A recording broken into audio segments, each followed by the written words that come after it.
What is up, everybody? How's everybody doing? This is Zake5112 here with some King of Fighters All Stars content. We're going to be talking about gearing your heroes. Now, what you got to do is there's a few different ways to gear your hero, and I'm going to show you how.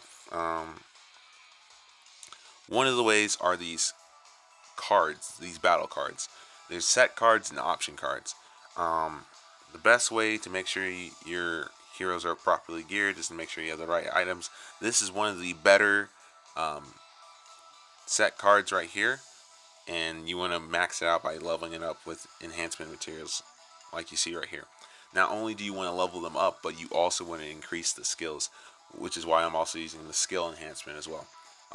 You always have a chance of enhancing your skill when you level up, but the certain uh, there's certain ones that are specifically made to help you enhance your skills. This one's really good because of the decreased skill cooldowns. Now, if you can get that maxed out, I think it knocks down cooldowns to about 4 seconds, if I remember correctly, off the top of my head. I got this information from someone who's played on the Japanese server, so um, from what they told me, I think it's 4 seconds. I can definitely double check and let you guys know in a different video if I'm wrong on that or not. But as you can see, you can also evolve your your battle cards as well. You just go to the dungeon, the growth dungeon, and farm it. I'm just gonna run it on auto just to get the materials.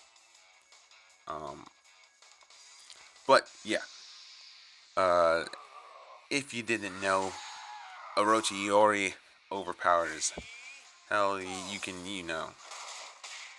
auto just about anything at a high level once you get them to a high enough level, even without cores and stuff. But that's another thing I gotta talk about. Cores. Cores are very important to increasing your power, your character's power. You need to have lots of gold, lots of core materials, and then a lot of patience because you need to limit break your hero to 90. And in order to get to 90, you need 600 souls, if I remember correctly. 600 souls. I'm currently at 80, and from 80 to 90 is 300 souls by itself, which is insane. Um, and for these limited characters, you can't use those golden souls that you get from the bingo event. You have to get a certain type of soul. So you will either have to get the color souls, which are for Iori, it's yellow. Um,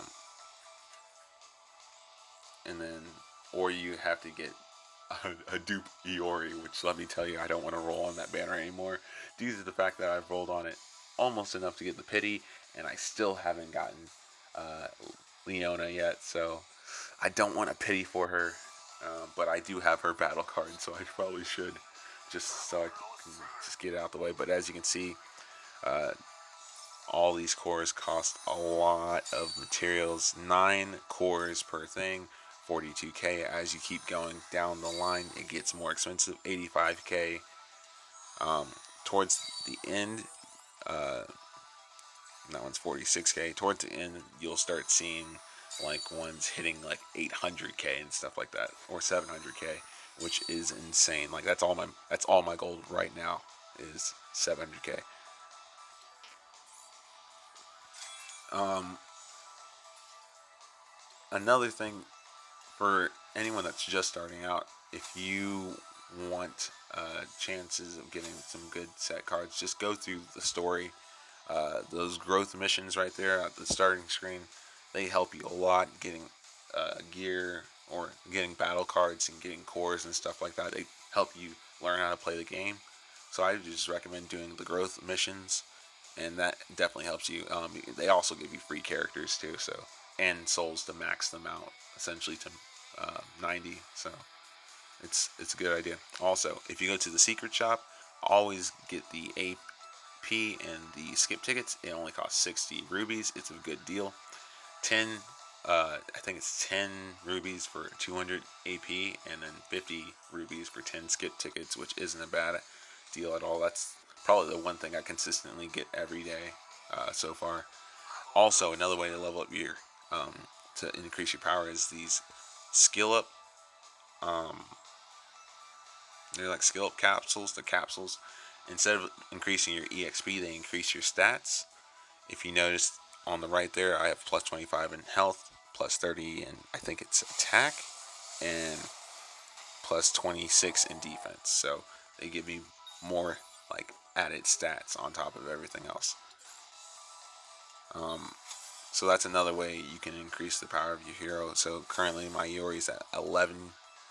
I think I can push up to 1200 if I really go and farm some dungeons here, which is I think I'm going to do. I'm a little short on EXP, so I'm just going to farm this real quick. But I think I just hit the auto because I didn't feel like actually farming it, so I just used all my tickets, I think. I didn't need very many. This is why I skip tickets save lives. It makes what would have taken me probably in 5 to 10 minutes worth of farming in 3 seconds. It's so nice. And boom, level 80. That only buffed me up by 200 CP. Well, if you notice here at the cores I'm showing you right here, 413k, and look at that, 42, 2, and 7 cores required. It gets really expensive, like I think 90 down there costs, I think it was 720k. And it's just insane. You can also level up the special card that you get for your characters as well, and that also helps. I would definitely recommend going through and getting, um, sorry, going through and getting some of these certain set items. That one set item I just set, that is one of the better. That's one of the best sets in the game. You want to get that whole complete set, which you can from just you can get one complete set from just playing the game and those growth missions because they give you selectors, battle card selectors. Um, I wouldn't necessarily go and pull for them. That's a waste of your rubies. You can get them from just playing the game. They'll give you a bunch of card tickets to pull for battle cards anyways. So there's no point in trying to waste your rubies on that. I would much, if you're a free to play player, you'd be better off saving your rubies or using them for stamina. That's really where it will excel. But yeah, this whole set, if you can get the complete set of this one, you'll be good. As you can see, it increases your attack by 2.6, and if you have the entire set, I think it increases skill damage by like 7.8% or something like that. But as you can see, I'm leveling it up and trying to also level up its skill so I can have it at the best enhancement as possible. You can also evolve these to 6 stars. You can evolve all cards to max 6 stars, which also lets you increase your stats more because you have more stats to put into. Um, it's just a long grinding process. So you're gonna be, if you are at a point where you're not quite beating the boss, but you're not quite weak either, I would definitely go recommend look at your cards, battle cards, and level them up if need be. Maybe you just have a bunch of battle cards at level 1. You just need them at level 25. I would just go farm the dungeon. But here, if you do the super mission here, this also gives you a lot of good materials and stuff. Lots of gold, lots of cores and stuff like that. And it's really simple. See, that was a square core selection. I think I used them all for my cores because cores just take forever to farm, and then it's not very easy to farm for them. Use your free summon every day. Simple stuff. When you do free summon, you have a chance of getting a dupe.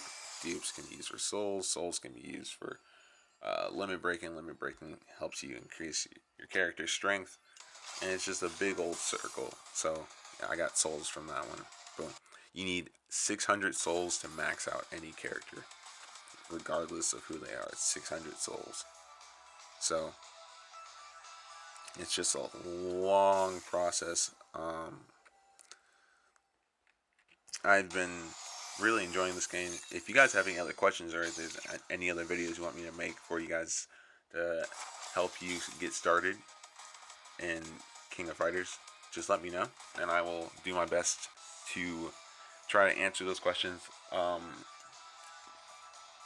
I'm also kind of new with this, so let's just learn as we go. I'm just going off my experience of playing the game. As you can see, I'm ranked 49. I've played it a good little bit in the 2 days that it's been out. So yeah, I always, whenever you're choosing cores, choose the ones that you're low on, just due to the fact that you could, it's probably the ones that you're using the most, the ones that you probably need the most. So that's also some good advice. Um, I will probably be putting a guide out next about characters and who you should roll for, what if you should save for the next banner or not. It's pretty. The next banner is going to be pretty spicy, from what I understand. It's a Halloween banner. Um, but yeah, gold dungeons very important. This is where your bread and butter is going to be: the core dungeon and the gold dungeon. Those are going to be your top two places. And like I said, if anyone has any questions, put it in the comments below, and I will try to the best of my ability to help you out. Bye.